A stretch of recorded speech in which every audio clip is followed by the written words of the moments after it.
Bonjour et bienvenue sur les Disciples TV, cette chaîne qui partage avec vous la parole de Dieu, qui partage avec vous les méditations et tout ce que le Seigneur met à cœur de partager avec vous.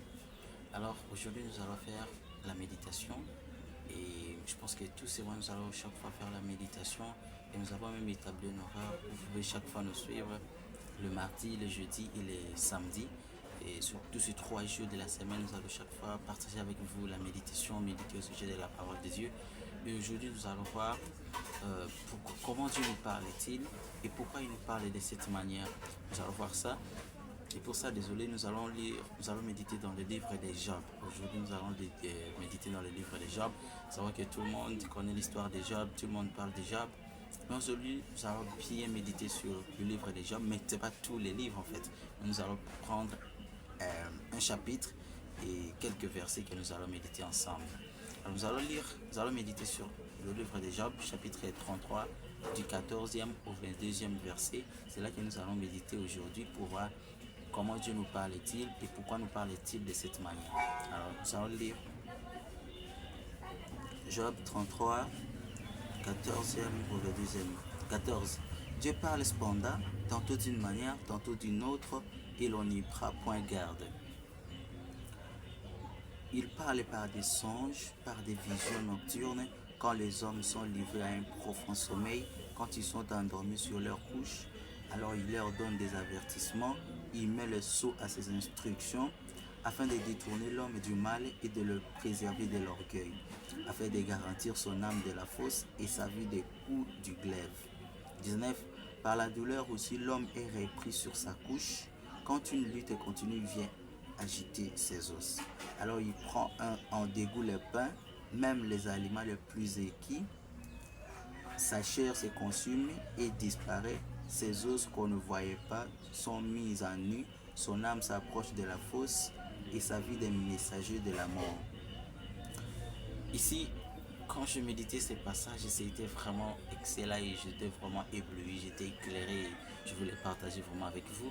Ici, nous voyons que ça, c'est une réponse que la dernière personne qui a parlé à Job, après tous ses 4 amis, et c'était la dernière personne qui a parlé à Job et qui lui faisait comprendre comment Dieu parlait tantôt d'une manière, tantôt d'une autre, on n'en pourrait pas garde. Mais il montrait aussi les buts, pourquoi Dieu nous parle de toutes ces manières. Et des fois, il y a des manières où Dieu nous parle et qu'on n'aime pas en fait. Et quand on se trouve dans cette façon, dans cet état, on se plaît comme était le cas de Job. Et ici, le monsieur nous montre que Dieu nous parle de plusieurs manières. Vous voyez ça. Et ici, il a cité que non, il nous parlait parfois par des visions, par des songes, par des énigmes, pendant que nous sommes tombés dans un profond sommeil. C'est-à-dire que quand on dort, Dieu nous parle. Même quand on tombe malade en fait, quand on tombe malade, Dieu nous parle. Dieu nous parle par des situations parfois compliquées de la vie qu'on peut rencontrer. Dieu nous parle aussi par ça. Et des fois, quand on ne prend pas garde et quand on ne fait pas un effort de pouvoir comprendre pourquoi Dieu nous parle, alors on va se mettre seulement à se plaindre et des fois on ne va pas comprendre et écouter ce que Dieu dit. Alors, nous allons voir les raisons que Dieu nous parle, pourquoi il nous parle de toutes ces manières, parfois par des songes, dans un profond sommeil, il nous parle, parfois quand on tombe malade, parfois quand on est devant les épreuves, parce que les conseils qu'on donne à Job, vous connaissez tous l'histoire de Job, c'est quelqu'un qui a tout perdu en un seul jour en fait. Et c'était même une demi-journée en fait qu'il a tout perdu, les enfants et la richesse qu'il avait. Et puis il montre que ça peut arriver que même par des moments pareils, c'est une façon pour Dieu de te parler, mais toi tu ne pourras pas garder. Alors nous allons voir pourquoi Dieu nous parle de toutes ces manières. Pendant que moi je méditais, j'ai compris que Dieu nous parle pour nous avertir. Exactement, parce que dans Job 33, il dit, il parle par des songes, par des visions nocturnes, quand les hommes sont livrés à un profond sommeil, quand ils sont endormis sur leur couche, alors il leur donne des avertissements. Quand nous dormons, Dieu nous parle. Quand nous sommes dans un profond sommeil, quand Dieu utilise des songes et tout ce qu'il utilise pour nous parler, quand on dort, on voit des visions, des songes, tout ça, Dieu nous avertit en fait. Il peut nous avertir parfois à cause de notre caractère. Il peut nous avertir de quelque chose qui va arriver, il nous prévient. Vous voyez ça? Ça arrive des fois que parfois certaines personnes, quand Dieu leur parle, il reste seulement dans les côtés de Dieu à parler. Parfois une promesse que Dieu a donnée, une promesse que Dieu a faite au travers d'un songe. Et la personne est tombée fan de la promesse et il ne se rend pas compte de qu'est-ce qu'il doit faire pour pouvoir garder, pour pouvoir rester dans la ligne, pour que quand la promesse va s'accomplir, qu'il ne puisse pas être mis de côté. Ouais. Et c'est très important et Dieu nous a avertis en fait. Il peut te révéler l'avenir, ce qui va arriver après. Mais quand il te révèle, c'est pas seulement pour que tu saches, mais aussi pour que tu puisses commencer à vivre comme celui qui attend, à vivre une vie qui caractérise les choses que tu attends recevoir de Dieu. Et c'est très important pour ça. Mais aussi, il nous parle pour nous détourner du mal et nous préserver de l'orgueil. C'est-à-dire que quand Dieu nous parle, il nous parle aussi pour pouvoir nous détourner du mal, nous enlever du mal et nous préserver de l'orgueil. Parce qu'il est dit, il a ainsi dit bien, quand nous avons lu les versets 17, il dit, afin de détourner l'homme du mal et de le préserver de l'orgueil. Quand Dieu nous parle de toutes les situations, parfois quand on dort, quand il nous parle, le but c'est pour pouvoir nous prévenir de quelque chose. Vous savez, moi, il y avait une fois comme ça, je suis dormi, il y avait quelque chose qui s'est passé à l'université avec des amis, des collègues comme ça, mais j'avais oublié en fait. C'était des personnes qui m'ont fait un peu du mal et je suis bon de m'écarter en fait. Mais je suis dormi un jour et puis Dieu me montre que je devrais aller demander pardon à cet ami qui m'a fait du mal. Vous voyez ça? C'est-à-dire que moi je me voyais que non, tellement qu'ils m'ont fait du mal et je dois m'écarter, je dois les méfier en fait. Même si je le vois, on ne se salue pas. Et puis un jour je suis dormi et Dieu qui me montre que je dois aller demander cet homme pardon. C'est monsieur pardon. Et pourtant c'est lui qui m'a offensé en fait. Mais le simple fait que moi j'ai pris la décision de m'éloigner, Dieu m'a dit que je dois aller m'humilier, demander pardon.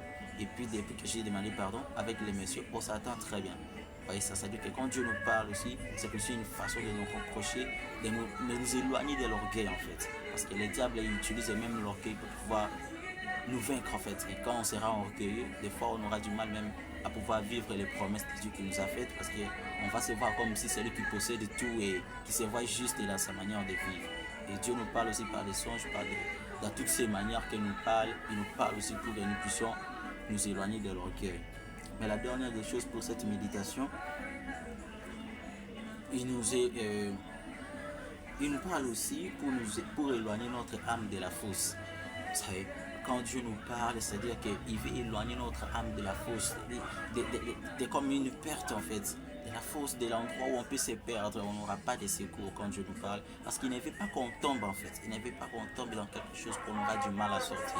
C'est pourquoi Dieu nous parle par toutes ces méthodes-là, afin de nous redresser. Mais dans l'ensemble de toutes ces choses, Dieu nous parle parce qu'il veut nous voir le ressembler. Il veut que nous puissions ressembler à sa nature, c'est qu'il est. C'est ça le but en fait. Alors, si vous avez une vision, si vous avez un rêve, si vous avez quelques situations parfois difficiles, des maladies ou quoi que ce soit que vous savez que c'est vraiment c'est Dieu qui me parle, c'est très important de pouvoir vous attacher et comprendre un peu la volonté de Dieu.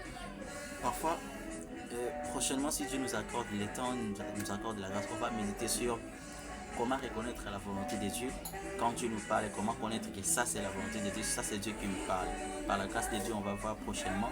Mais pour aujourd'hui, je voulais qu'on médite un peu là. Vous savez, quand on médite, à la fin, on doit mettre en pratique cela. Alors, mettez-vous en pratique. Si vous aimeriez bien continuer à méditer, on va vous écrire le chapitre au-dessus, on va vous écrire ça, vous pouvez y aller à la maison ou là où vous êtes, vous pouvez méditer encore vous-même, pouvoir grandir encore, prier, demander Dieu de vous aider à mettre cette parole en pratique et qu'à chaque fois qu'il va vous parler, que vous puissiez comprendre et que vous puissiez bien comprendre ce qu'il vous a dit.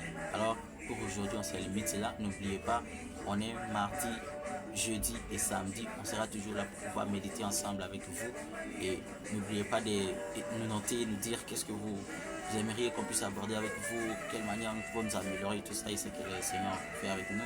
Mais pour aujourd'hui, que Dieu vous bénisse, on se voit à la prochaine. Merci.